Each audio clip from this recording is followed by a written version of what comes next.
각색했을 때 사랑 손님과 어머니 소설 원작을 시나리오로 각색했을 때 갈래별 특징이 뭐냐 이거 물어보는 거 나와요. 2학년 문제. 사랑 손님과 어머니는 솔샘중학교 시험범이고요. 니네는 이거 말고 우리 완득이 했었나? 뮤지컬 완득이 그거 아직 안 했어요? 뮤지컬 대본으로 각색되는 거 원래 소설 원작 완득이라는 작품이 있거든요. 원작 소설을 뮤지컬 대본으로 각색했을 때 어떻게 바뀌는가? 시험범위에 2학년 시험범위에 들어가는 거. 원래 소설은 일단 꾸며낸 이야기예요. 허구적인 이야기, 꾸며낸 이야기 공통점이에요. 그리고 사건의 중심에는 뭐가 있냐면 갈등이 있어. 인물 간의 갈등. 그래서 인물 간 갈등 양상을 파악하는 게 소설에서는 되게 중요했습니다.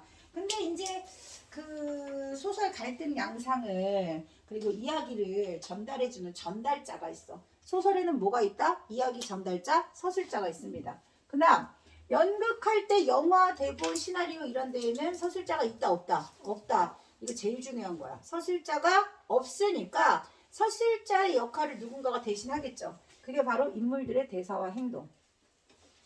자, 연기를 하는 인물들이 이 장면에서는 이런 연기를 해주세요 라고 지시해 주는 걸 동작지시문이라고 합니다. 뭐라고요?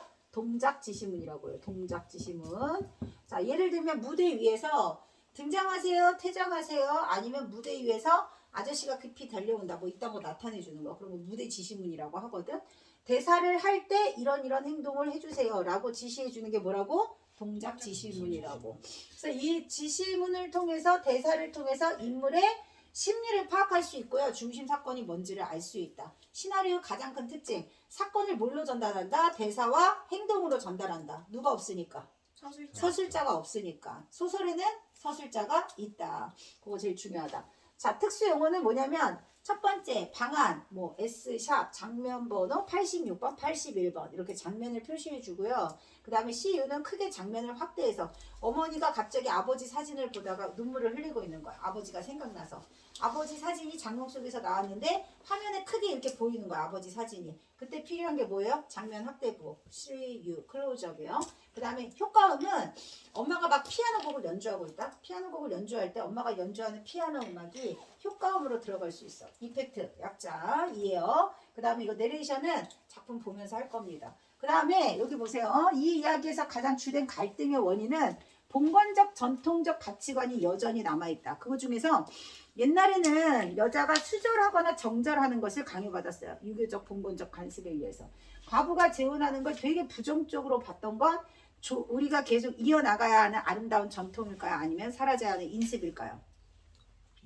사라져야 하는 인습 중에 하나인 사람들이 과부가 재혼하는 걸 굉장히 부정적으로 바라본다는 걸 대사를 통해서 확인할 수가 있는데 손가락질을 합니다. 막 욕을 해요. 저기 한양년 딸 돌아다닌다 막 이러면서. 엄마가 욕을 먹는 건 상관이 없는데 엄마가 누군가하고 재혼을 하는 순간 엄마가 가장 사랑하는 오키가 사람들한테 막 손가락질을 받는 거예요. 그러니까 엄마가 아저씨를 좋아하는 마음이 있더라도 그걸 드러낼 수가 있다 없다? 없다. 막 꾹꾹 누르게 돼. 그러니까 엄마와 아저씨는 서로 좋아하는 마음이 있으면서도 누가 볼세라 늘 항상 주위를 살피게 돼. 근데 주위를 살피고 있는 엄마와 아저씨의 모습을 오키는 엄마랑 아저씨가 사람들 때문에 막 뭔가 들킬까봐 두려워한다 이런 사실 알까요 모를까요? 알 수 없어요. 오키는 몇 살? 6살. 6살 어린아이가 바라보는 엄마와 아저씨의 사랑이야. 엄마와 아저씨의 심리를 오키가 다 안다 모른다? 모른다. 그래서 인물의 심리를 정확하게 파악할 수 없는 오키 입장에서는 오히려 독자들이 저거는 오키가 생각하는 것처럼 엄마가 지금 화가 난 게 아니야. 아저씨가 지금 화가 난 게 아니라 뭔가 들킬 것 같고 사람들이 눈치를 보느라 당황하고 있는 모습이야. 오키는 모르지만 독자들은 그런 인물의 심리를 상상하면서 읽는 재미가 있습니다. 어린아이가 서술하는 소설은 되게 많아요. 만약에 어린아이 서술자가 시험에 만약에 출제가 됐어. 우리가 안 배운 것 중에. 그러면 어린아이 서술자의 가장 큰 특징은 순수함이에요. 어머니와 아저씨의 사랑은 성인들의 사랑이에요. 근데 30년대에는 이들의 사랑을 곱게 보지 않고 막 약간 부정적으로 욕하면서 보던 시절이다. 어린아이가 가지고 있는 순수함이 어머니와 아저씨의 사랑을 더욱더 순수하게 만들어주는 효과가 있다. 엄마는 24살인데 과부예요. 아빠 언제 돌아가셨을까요? 오키가 태어나기도 전에 돌아가셨어. 그래서 6살 오키는 아버지가 아버지 얼굴을 알 수도 없어요. 태어나기도 전에 아버지가 돌아가셨기 때문에. 그래서 오키는 유복녀입니다. 유복녀. 아버지가 없는 거야. 얘가 태어나기도 전에 돌아가셨기 때문에. 그래서 아빠 이정이 늘 그리워. 근데 아빠 이정이 늘 그리운 오키는 아저씨가 다정하게 해주고 항상 방에 놀러 가면 과자도 주고 삶은 달걀도 주고 너무 좋은 거야. 그래서 아저씨가 막 엄마에 대해서 관심 있게 막 물어보고 그러면 그게 나한테 잘 보이기 위해서다, 아니면 나의 관심을 끌기 위해서다, 이런 생각 하지 못해요. 아니면 엄마에게 관심이 있구나, 이런 생각도 하지 못해. 그냥 아저씨가 나한테 자꾸 엄마에 대해서 물어본다. 여기서 끝이야. 알았니? 그러니까 아저씨가 엄마에 대해서 관심을 가지고 있다는 건 누가만 알아? 누구만 알아? 작품을 읽는 독자들만 알 수 있는 거예요. 오키가 다 얘기해주지 않더라도. 자, 순수함을 돋보이게 해주는 역할도 있지만 어떤 데에서는 어린아이 서술자 때문에 풍자 효과를 높이는 경우도 있어요.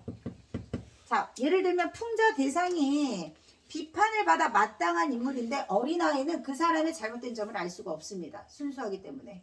눈치 보내시고 서로 즐거워하시고 산만 떠시고 이러시면 안 되죠. 자, 풍자 효과를 높인다. 치숙이라든가 우리 배웠던 것 중에 기억 속에 들꽃, 3학년 시험범위 기억 속에 들꽃이라는 작품도 나와요.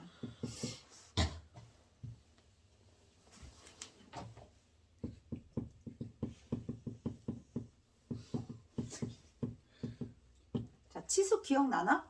그 일본인 상점에서 일하고 있는 나가 아저씨를 굉장히 바보 같다고 생각하는 거. 빨간 책, 파란 책 이런 거 읽었죠 우리? 파란 책까지 읽었죠. 그럼 치숙했을 텐데. 저희 한두 개 했어요. 한동안 빼고 다 했어요. 아, 쟤 좀 남겼나? 그래서 치숙을 했다 안 했다? 했다. 했다. 부끄러운 나의 아저씨. 엄청 동경 유학까지 갔다 온 최고 학벌을 자랑하는 아저씨가 감옥에나 들랑거리고 아주 착한 우리 아주머니 등골이나 빼먹고 있는 그런 답답한 현실. 근데 이렇게 아저씨를 답답해하는 나는 일본인 상점에서 엄청 부지런히 열심히 일하고 일본인에게 잘 보여서 성공하고 싶어요. 완전 진정한 일본인이 되고 싶어요. 일제강점기 때 일본인으로 열심히 노력해서 살아가려고 하는 나. 이거 지금 풍자 대상 아니겠니? 그쵸? 네. 근데 그런 나가 어리숙한 모습으로 아저씨를 어리석다라고 얘기한다든지. 그 다음 기억 속에 들것 같은 경우는요. 전쟁 중에 어른들의 탐욕스러움 때문에 죽음을 맞이하게 된 어린 명선이에 대한 이야기야. 자, 이런 식으로 어린아이 서술자가 나왔을 때 순수한 서술자를 통해서 풍자 효과를 높이는 이런 작품들도 있다라는 거 기억하시고요. 이 이야기에서 인물의 심리는 소재를 통해서 보여줄 때가 많습니다. 동백꽃 할 때 기억나세요? 동백꽃 속에서 다양한 소재를 통해서 사건의 그런 어떤 결정적인 역할을 하는 거. 감자, 동백꽃, 닭싸움 이런 거 했었잖아요. 엄마가 아저씨가 삶은 달걀을 좋아한다는 사실을 알고 계속해서 아저씨한테 반찬을 많이 올려줬나 봐. 그래서 오키가 놀러 가면 아저씨 방에서 서랍에서 삶은 달걀이 이렇게 하나씩 나오는 거예요. 어떤 장면에서 삶은 달걀이 쓰이는지에 따라서 인물의 심리가 달라진다. 어머니가 아저씨에 대해서 관심을 많이 가지고 있다는 것은 오키가 아저씨 방에 놀러 가면 서랍에서 삶은 달걀이 나올 정도로 엄마는 삶은 달걀을 많이씩 샀어. 아저씨가 떠났습니다. 아저씨와 어머니는 서로 좋아했지만 왜 결국은 이별을 선택할 수밖에 없었을까요? 사람들이 이들의 사랑을 허락하지 않는다. 곱지 않은 시선으로 바라본다. 그리고 아저씨가 떠나고 이별을 다 하고 돌아온 다음에 엄마가 달걀 장수 노파가 왔을 때 달걀 사세요 했는데 달걀 산다 안 산다? 안 사요. 달걀 먹을 사람이 없어요. 이러면서 끝나요. 그리고 마지막 부분에 오키가 이렇게 얘기하지. 우리 엄마는 참 거짓말쟁이야. 달걀 먹을 사람이 없다니. 나도 달걀 되게 좋아하는데. 이러면서 마지막까지도 오키가 어린아이 관점으로 서술하면서 끝나고요.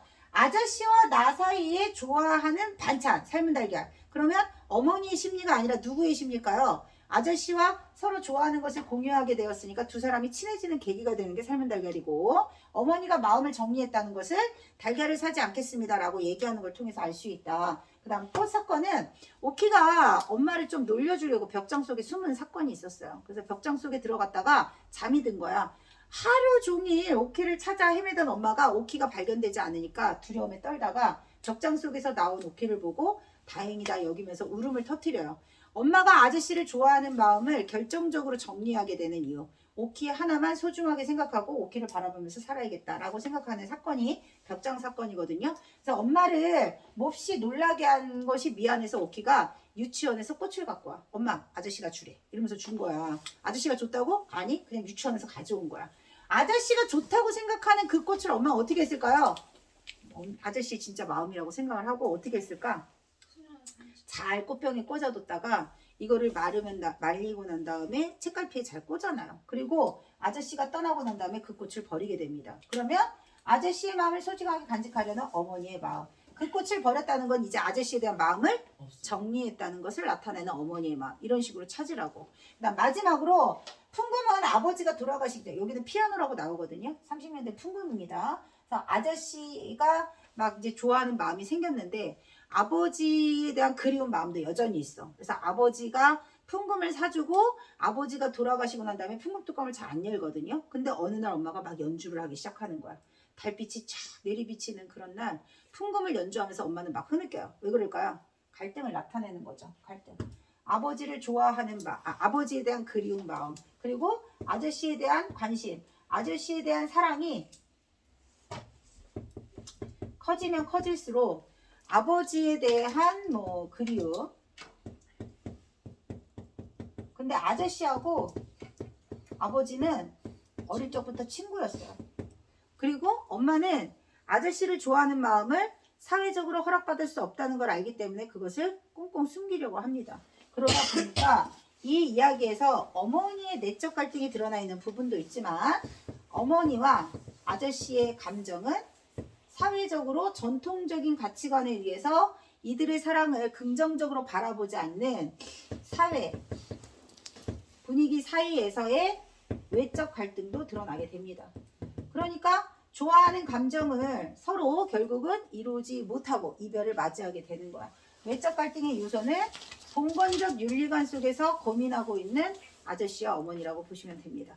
갈등 양상 받고 소재 의미 받고 어린아이 서술자가 갖는 특징도 받고요. 요거 시험에 출제되는 거 중요하다고 했습니다. 82쪽 내용을 보세요. 자, 82쪽을 보시면 79번 장면에 마당을 보세요. 자, 대청 마당에서 정숙과 오키 마당을 횡단한다. 이런 걸 뭐라고 한다? 지시문이라고 한다. 지시문. 정숙은 오키 어머니입니다. 볼펜 들어. 자, 대청으로 올라오면 이런 것도 지시문이에요. 이 꽃 예쁘지? 응, 웬 꽃이니? 안방에 그들 들어오면 아저씨 안 들어오셨수? 엄마 말이지? 말이지. 이 꽃 줄쳐. 이 꽃 사랑 아저씨가 줬어. 자, 꽃을 아저씨가 준 것이라고 말하는 순간 어머니의 뭐가 시작된다? 갈등이 시작됩니다. 내적 갈등 심화. 빨리 쓰시고. 아저씨가 꽃을 갖다 주라고 했어. 너무 좋겠지? 근데 이러면 아니 됩니다 라고 생각하는 이유는 뭐 때문이라고요? 오키가 욕을 먹습니다. 이렇게 사람들이 여자가 남편이 없어. 남편이 먼저 떠난 사람 재혼하기보다는 남편을 끝까지 그리워하며 수절하기를 바랍니다. 무슨 가치관?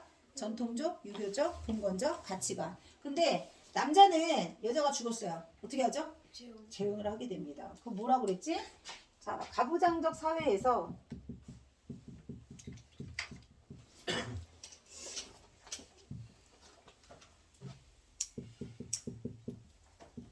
남자와 여자의 역할이 같다 다르다? 다르다.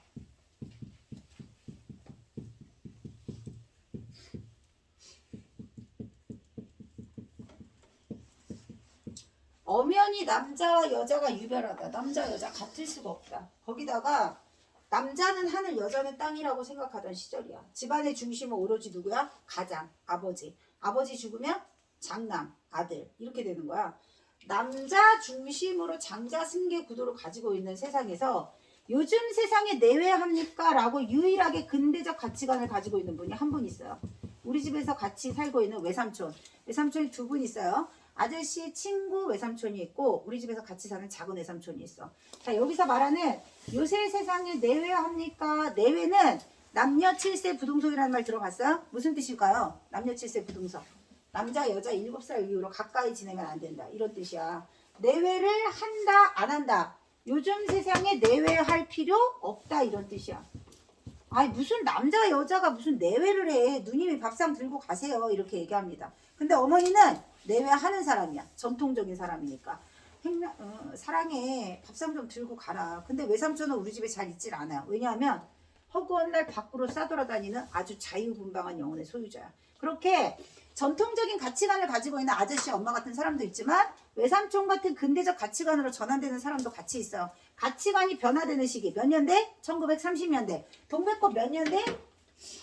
30년대. 근데 동백꽃은 30년대 농촌의 현실을 배경으로 하고 있습니다. 동백꽃에서 중요한 배경은 마름과 소작농이 있었다는 거. 근데 여기에서는 이렇게 내외하지 않아도 된다를 작가는 얘기하고 싶은 거야.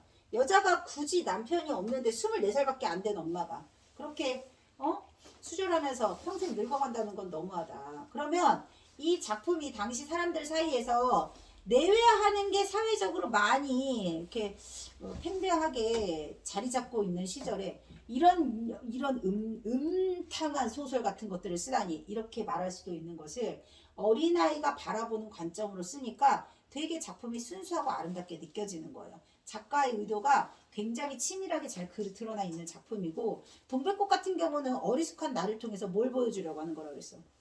어리숙한 나로 설정한 이유가 뭐라 그랬죠?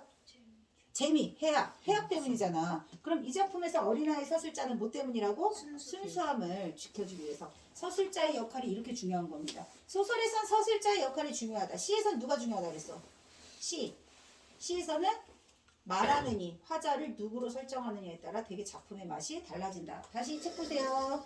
자, 사랑 아저씨가 엄마 갖다 주라고 했다는 거야. 꽃을 들고 냄새 맡고 있던 정수. 흠칫 놀란다. 줄쳐. 흠칫 놀란다. 진짜 무서운 것을 생각하는데 거기도 다 줄쳐. 무서운 것을 생각하는 듯이 방안을 휘휘 둘러본다. 엄마의 이런 행동은 뭡니까? 주변을 의식하고 있어. 자, 주위를 의식하면서 주변 사람들이 자신을 어떻게 볼까를 굉장히 두려워하고 있어요. 자, 뭐 때문에? 아저씨의 마음이 또는 내 마음이 들킬까봐 행여라도 사람들이 알아챌까봐 굉장히 두려워하는 마음. 근데 그 두려움은 누구 때문이라고 그랬어? 나는 욕먹어도 상관없어. 근데 오키. 내 딸이 욕먹는 걸 엄마가 어떻게 합니까? 오키가 손가락질 받는다니까. 한양년 딸이라고. 오키가 손가락질 받는 건 절대 있을 수 없다.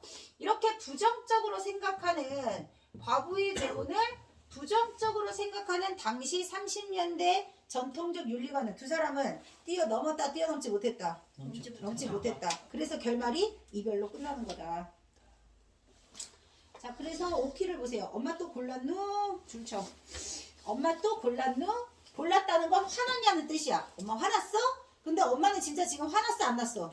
안 났어. 근데 오키는 어린아이이기 때문에 화난 것처럼 생각하고 있다. 인물의 심리를 정확하게 파악하지 못하고 있는 것은 이 소설이 가지고 있는 1인칭 관찰자 시점의 한계라고 할 수 있어요. 근데 이 한계가 오히려 아니지. 오키가 생각하는 것처럼 엄마는 지금 화가 난 게 아니라 세상 사람들의 손가락질이 두려운 거야. 이렇게 독자들은 충분히 상상할 수 있습니다. 밑에 볼게요. 꽃병에 물 넣어올게 하며 꽃병을 들고 문으로 나간다. 꽃을 들고 냄새를 맡으며 곰곰이 생각하는 애절한 감정. 이런 거 다 뭐라고요? 지시문이라고 했습니다. 시나리오에서 대사를 제외하고 인물의 등장, 퇴장, 무대 위의 상황 이런 것들은 모두 다 지시문에 해당한다.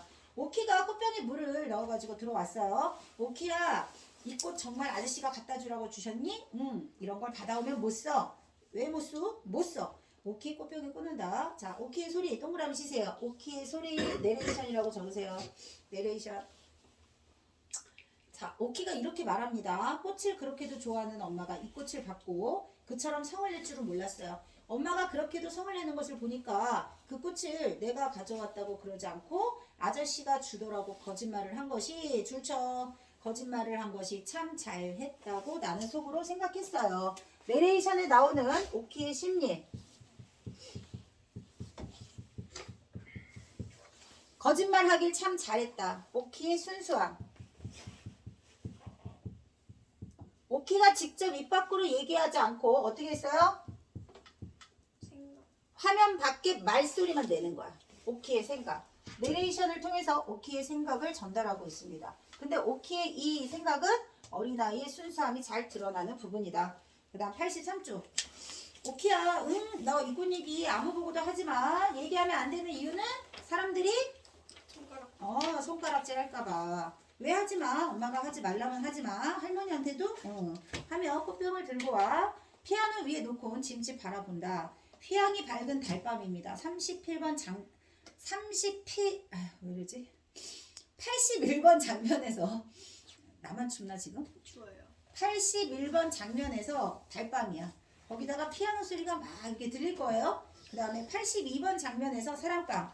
천사처럼 자고 있는 오키가 있고 그 자는 얼굴을 그리고 있는 선우가 있고 안방에서 들려오는 피아노 소리에 선우는 손을 멈추고 귀를 기울이고 있고 안방에는 줄쳐 불도 켜지 않은 방이야. 엄마가 있는 캄캄한 방.